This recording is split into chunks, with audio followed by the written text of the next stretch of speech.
بسم اللہ الرحمن الرحیم۔ MS نیوز HD5 کی ناظرین السلام علیکم۔ امید ہے کہ آپ لوگ سب خیریت سے ہوں گے۔ جو مین ٹاپک ہے کہ روس کے صدر پر حملہ اور ایٹمی جنگ کا خطرہ، یورپ نے غلطی کر دی۔ اس پر بہت ہی انتہائی اہم ٹاپک بنائیں گے اور آپ کو یہ جو روس کے صدر کی رہائش گاہ پر حملہ ہوا ہے یہ کیا ہے، اور اس پر انٹرنیشنل میڈیا اور یورپ کا اور امریکہ کا اور دوسرے ممالک، مسلم ممالک اور مڈل ایسٹ کے ممالک کا کیا رد عمل ہے، وہ آپ لوگوں کے ساتھ شیئر کرتے ہیں۔ سب سے پہلے یہ بتائیں کہ روس کے حکام نے کہا ہے کہ صدر پوٹن کے گھر کی رہائش پر ڈرون جو تھے، جو مار کرنے والے تھے، جو حملہ کیا جایا نہ تھا، لیکن روس حکام نے وہاں ان کو جو سسٹم دفاع کا تھا وہ فعال تھا، اس سے یہ ختم کر دیا۔ اب اس پر یہ یوکرین کا جو رد عمل ہے، یوکرین نے کہا ہے کہ یہ بے بنیادی الزام ہے اور امن کے جو مذاکرات ہو رہے ہیں وہاں صدر پوٹن اس کو سبوتاژ کرنا چاہتا ہے، اس لیے یہ الزام عائد کیا ہے۔ اب ہم اس پر کیا رائے رکھتے ہیں؟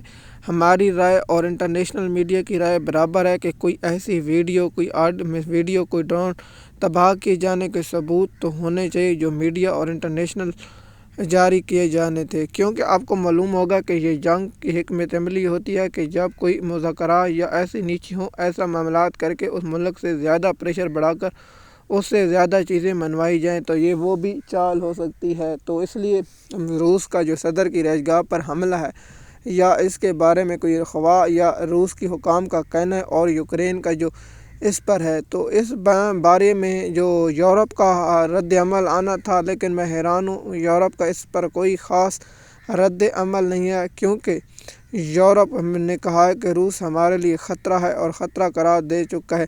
تو اس لیے یورپ کے کوئی ایسی چیز یا ایسا بیان ابھی تک ہمارے سامنے یا انٹرنیشنل میڈیا پر رپورٹ نہیں ہوا ہے، لیکن یوکرین کو روس مالی امدادی اور اسلحہ اور فوجی امداد فراہم کرتا ہے، برطانیہ اور امریکہ بھی۔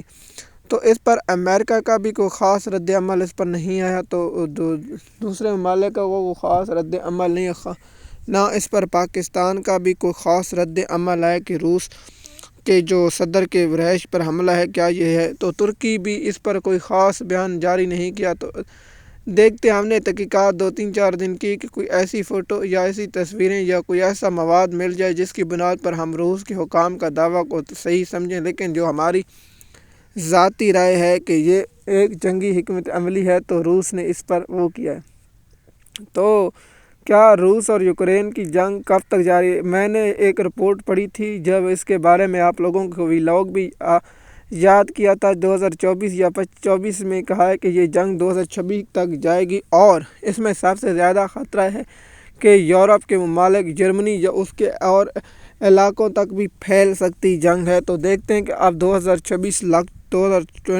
لگ چکا ہے، تو کیا ہوتا ہے یا نہیں، یہ بات بھی قابل غور اور قابل دید ہے۔ تو روس کے جو حکام ہیں تو اس پر یورپ یا دیگر ممالک سے کوئی ایسا کام نہیں ہے، لیکن کیا یورپ کے لیے خطرہ ہے یا یورپ غلطی کر رہا ہے کہ جو یوکرین کو مالی امداد یا ان کو اسلحہ فروخت یا اس پہ کرتا ہے؟ دیکھیے، ہر ملک کی اپنی خارجہ پالیسی ہوتی ہے، ہر ملک کا اپنا مفاد ہوتا ہے، تو اس لیے ہم اس پر زیادہ تر یہی کہہ سکتے ہیں کہ وہاں کی جنگ امن اور خوشحالی ہو تاکہ لوگ وہاں زندگی سکون سے گزار سکیں۔ تو اس لیے ہم تو اس پر بات یہی کرتے ہیں کہ جنگیں مسئلے کا حل نہیں، جنگ خود ایک مسئلہ ہوتی ہے۔ تو اس پر یہ بھی قابل غور ہے۔ MS نیوز کی ناظرین، مزید معلومات کے لیے آپ ہمارے YouTube channel MS news HD5 پر رہیں۔ آپ لوگوں سے درخواست ہے کہ چینل کو سبسکرائب اور چینل پر کامنٹ ضرور کیا کریں تاکہ ہماری بھی حوصلہ افزائی ہو۔ شکریہ۔